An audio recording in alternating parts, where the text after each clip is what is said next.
da UFMA, a Universidade Federal do Maranhão, do curso de Letras, Português, do Paulo Dina Rodrigues, sobre a disciplina de História e Filosofia da Educação. E hoje vamos fazer uma produção de videoaula sobre o pensamento pedagógico no Brasil, concepções e principais representantes, Fernando de Azevedo.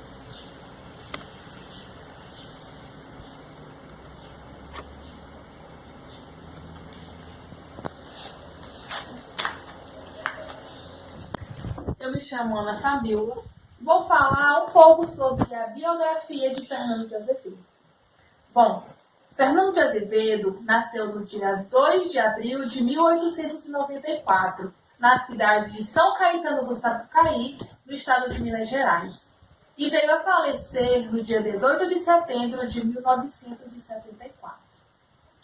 Fernando de Azevedo foi um professor, educador, crítico, ensaísta e sociólogo brasileiro. Ele foi de grande importância no movimento Escola Nova, que foi um movimento de renovação do ensino, que surgiu no fim do século XIX e ganhando mais força na primeira metade do século XX, que foi onde Fernando aplicou a sociologia da educação e reformou o ensino no estado de São Paulo na década de 1930.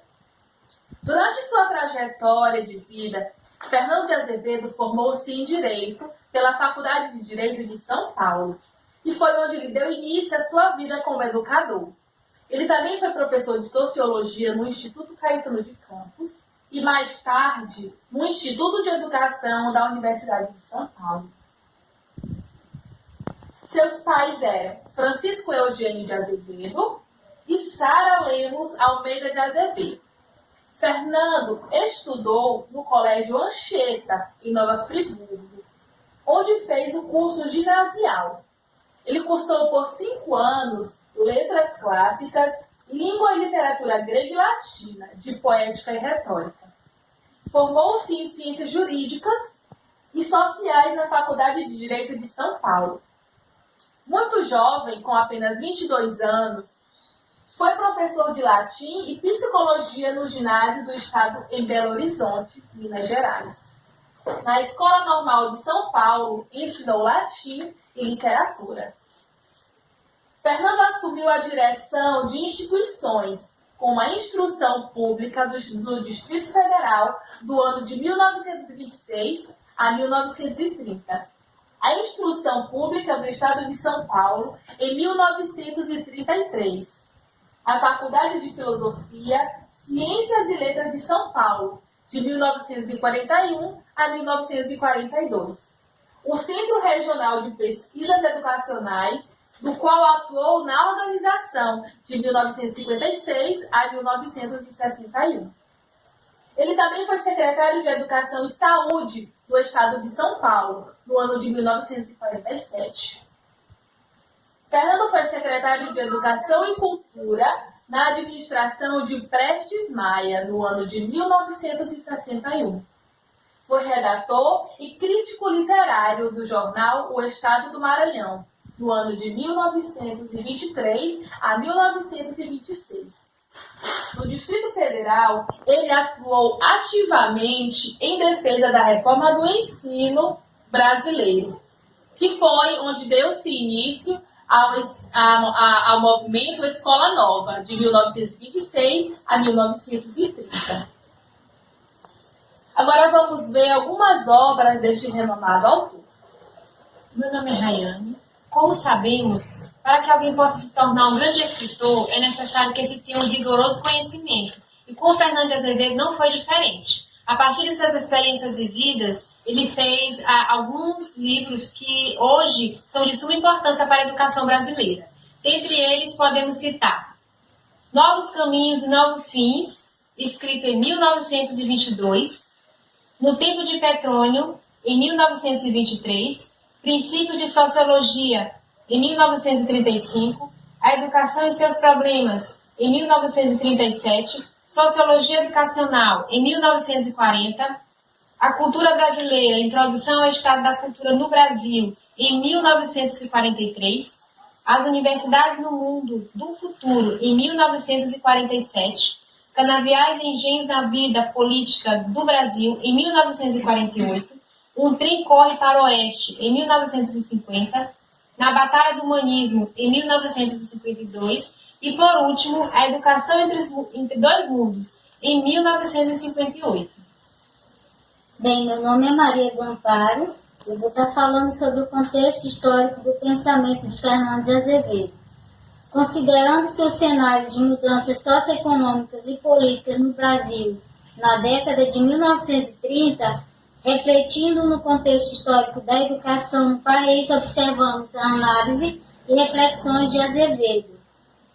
Sabemos que esse intelectual ele viveu em meio a um processo de transição com muita mudança na realidade política, sócio e econômica do país, com o processo de industrialização, a Revolução de 1930, o estabelecimento do Estado Novo, e seu pensamento ele reflete essa ambiguidade dessa realidade vivida.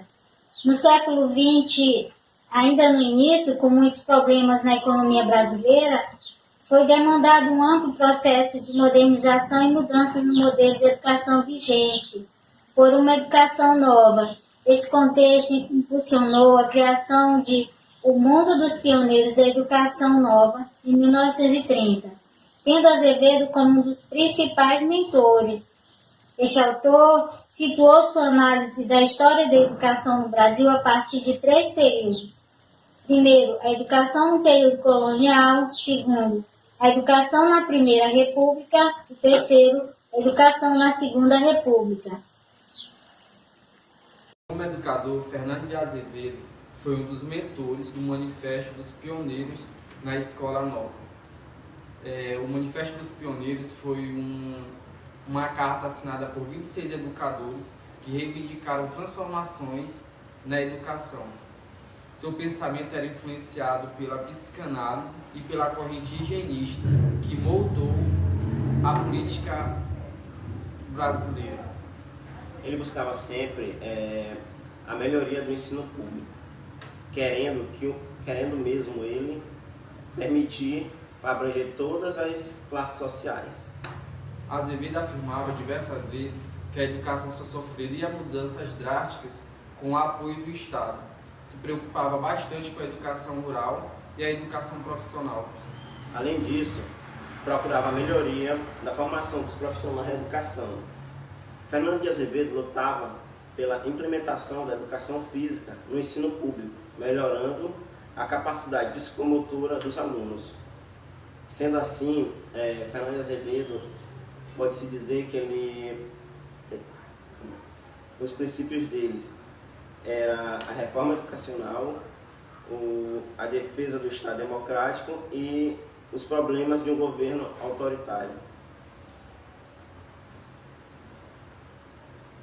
Olá, farei as considerações finais sobre as perspectivas filosóficas do autor Fernando de Azevedo, onde, para tratar de Fernando de Azevedo, nós temos que retornar aos primórdios da ocupação jesuíta no Brasil, que se deu por volta de 1549, com a chegada deles ao Brasil, que tinha o objetivo de catequizar os índios, implantando um sistema religioso de ensino de caráter reformador, onde, dentre outras peculiaridades de ensino, pregavam a convivência harmoniosa entre os índios e os habitantes da nova terra.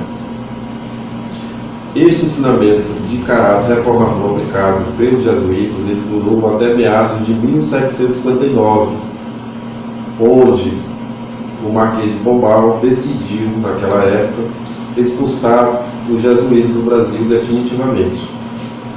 Voltando a Fernando de Azevedo, nós podemos destacar que era por meio da Escola Nova que eu mesmo pretendia causar um impacto no ser humano, de forma que este viesse a ter um sentimento crítico, de modo que pudesse questionar e influenciar no sistema político, social e econômico da época. Entretanto, Fernando de Azevedo jamais chegou a ver seus objetivos alcançados, pois somente na década de 80 é que foram implantados nas universidades e escolas o ensino da filosofia e das ciências políticas, dentre outras. Ou seja, o legado de Fernando de Azevedo está presente na sociedade como um todo, transformador de ideias constantes no Estado Democrático de Direito. Estas eram as minhas breves colocações sobre o autor Fernando de Azevedo.